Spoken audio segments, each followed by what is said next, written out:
We'll be talking about the main news from Ecuador this week, right here on Freedom. This is our time in the studio. Mikhail Baranov, hello. Ukraine's defense forces continue to repel massive attacks by Russian drones. On the night of January 15th, the Russian army launched 82 drones of various types over Ukrainian territory. According to Ukrainian military sources, 60 of them were Shaheds. Ukrainian air defenders shot down and jammed 61 aerial targets using electronic warfare systems. Strikes were recorded at 13 locations and debris fell in 3 more.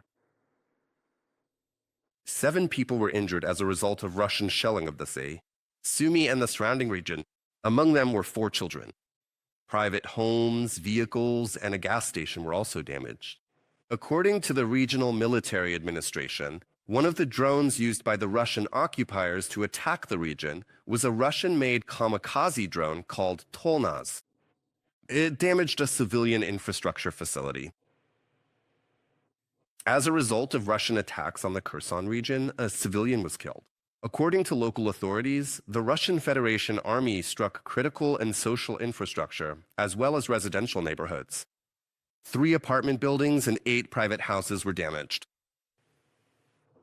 1 person was killed and 6 more were injured as a result of Russian attacks on Zaporizhzhia. This was reported by the head of the Regional Military Administration, Ivan Fedorov.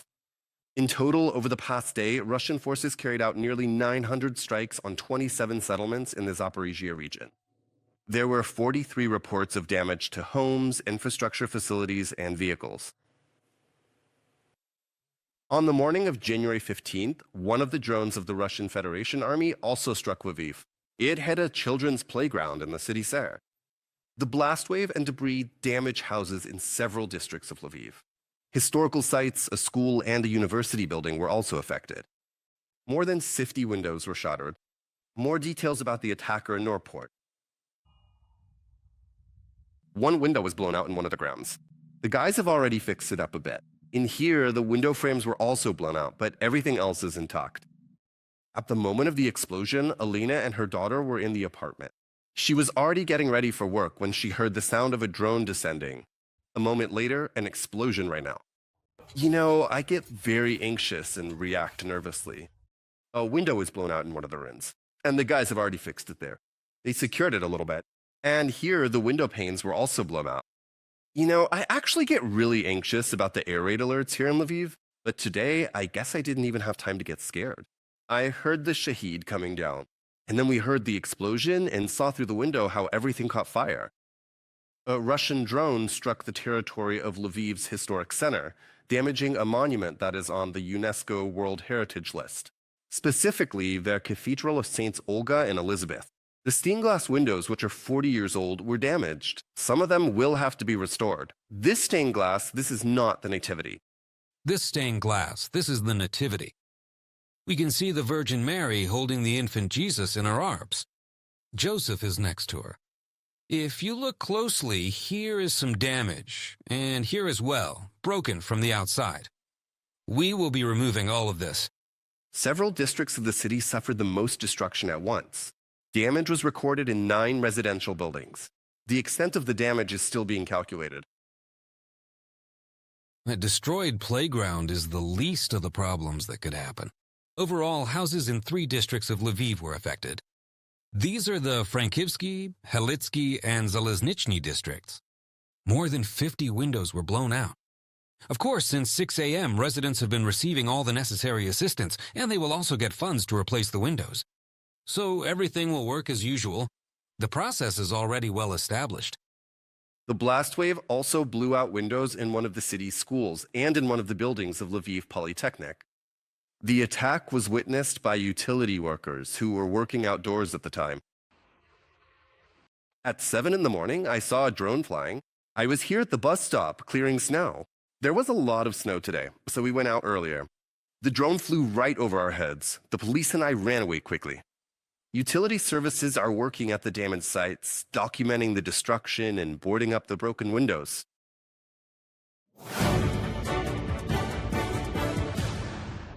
There were 132 combat clashes recorded on the front line over the past day.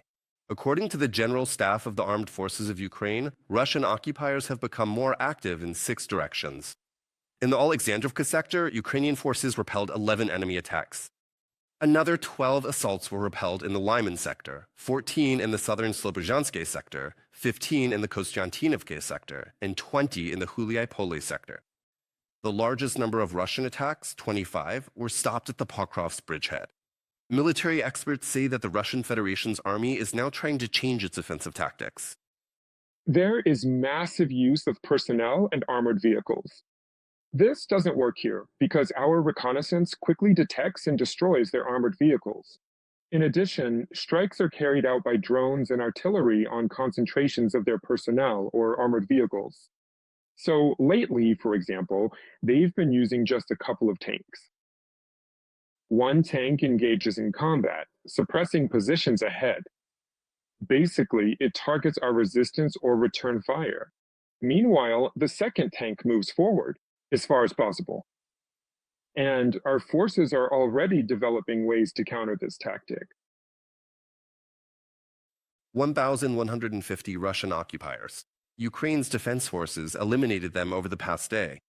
Thus, according to the General Staff of the Armed Forces of Ukraine, the total combat losses of the Russian Federation's army have already exceeded 1,223,000 soldiers. In addition, Ukrainian defenders destroyed more than 80 Russian artillery systems, 8 MLRS, 7 tanks, and 2 armored vehicles. Ukrainian armed forces soldiers also neutralized 2 Russian air defense systems. The war in Ukraine has reached the final yard, but the stage before the end is the hardest. This was stated by the U.S. ambassador to NATO, Matthew Whitaker. At the same time, NATO Secretary General Mark Rutte emphasized the colossal losses suffered by the Russian army on the battlefield. Does the Kremlin still have the means to continue its aggression? My colleagues will continue to cover this topic. Due to the steadfast defense of the Ukrainian armed forces, Russian troops are suffering massive losses on the battlefield. Russia's losses in its aggressive war against Ukraine amount to about 25,000 killed per month. This was stated by NATO Secretary General Mark Rutte while speaking at the Global Europe Forum 2026 in the European Parliament in Brussels. Let's not forget that the Russians are now losing a huge number of their soldiers, thanks to the Ukrainian defense, the steadfast Ukrainian defense. Each month, that's 20 to 25,000 dead Russians. I'm not talking about the severely wounded. That's 20 to 25,000 dead every month. If you compare that to the war in Afghanistan in the 1980s, where about 20,000 soldiers were lost over 10 years, the contrast is striking. Now they're losing that many, or even more, in just a single month. According to Rutte, in 2025 alone, the Russian Federation could lose 300,000 killed in Ukraine. And if you extend these numbers over nearly 4 years of war, the total losses at the front would be about 1,200,000 Russians. The invaders continue constant assaults on the front in Ukraine. According to Ukrainian President Volodymyr Zelensky, this is the most difficult period yet. Taking into account the weather and Russia's attempts to act as if this doesn't concern them, there's a need to end this war. The assaults continue. The defense of our positions continues. Russian losses should not decrease. Our defense at the front is our strength in diplomacy. Ukraine must be strong. The rate at which the Russian army replenishes its losses does not keep up with the needs of the operation. During 2025, the enemy planned to create 17 divisions, but managed to form only 4. This is the clearest evidence that the invaders' forces are quite limited, experts note. In December of last year, Ukraine's defense forces eliminated as many occupiers as Russia was able to conscript in a month. Fighting in the Pokrovsk area is ongoing and continues with particular intensity, and the enemy is desperately trying to push forward in order to finally take control of this settlement. The situation is tense, very tense. Nevertheless, the cost of this objective for the enemy is becoming almost unbearable. If we'll talk specifically about the front line, about the group of troops operating against Ukraine, then as of today, the rate of replenishing losses is not keeping up with the needs of the operation. Russia is preparing for a large-scale reinforcement of its military units in 2026 and plans to actively recruit under contract. Not only citizens of the Russian Federation, but also residents of the temporarily occupied territories of Ukraine. We're talking about the Donetsk and Luhansk regions, the occupied Crimea and the city of Sevastopol, as well as parts of the Zaporizhia and Kherson regions. According to Ukrainian intelligence, in just the first 10 days of 2026, the occupiers have already recruited into their army about 130 people from the occupied territories of Ukraine. According to experts, the Russians can't even manage to get the required number of people to the front line in time. That's exactly why you see them using so-called unconventional methods to fill out their ranks.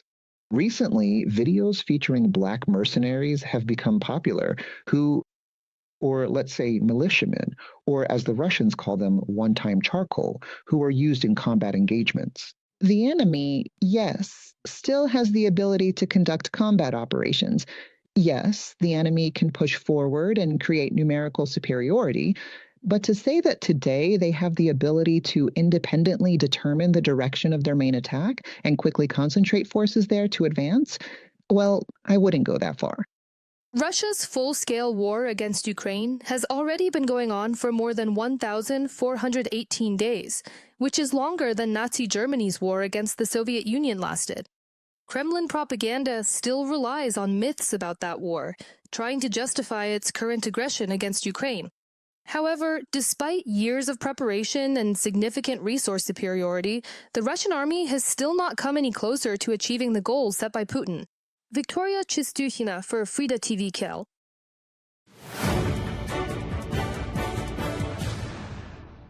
Russia's strikes on Ukraine's energy sector are a crime against humanity. The Security Service of Ukraine has documented 256 air attacks by the Russian Federation on energy facilities and heating systems.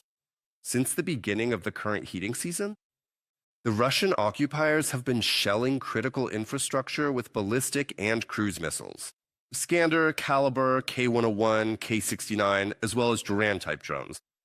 The Security Service of Ukraine notes that in this way, the Russian Federation is creating conditions aimed at destroying the Ukrainian population. Every single one of them, each and every one. Of these attacks was of a combined nature and was carried out using dozens of Russian missiles and drones. The enemy carried out the most shelling against thermal and electric generation facilities in Kyiv, as well as in the Kyiv, Kharkiv, Odessa, Dnipropetrovsk, and Sumy regions, Mykolaiv and Chernihiv regions. Such strikes during a period of sudden cold led to massive power and heating outages, as well as disruptions to the water supply in the homes of millions of Ukrainian civilians.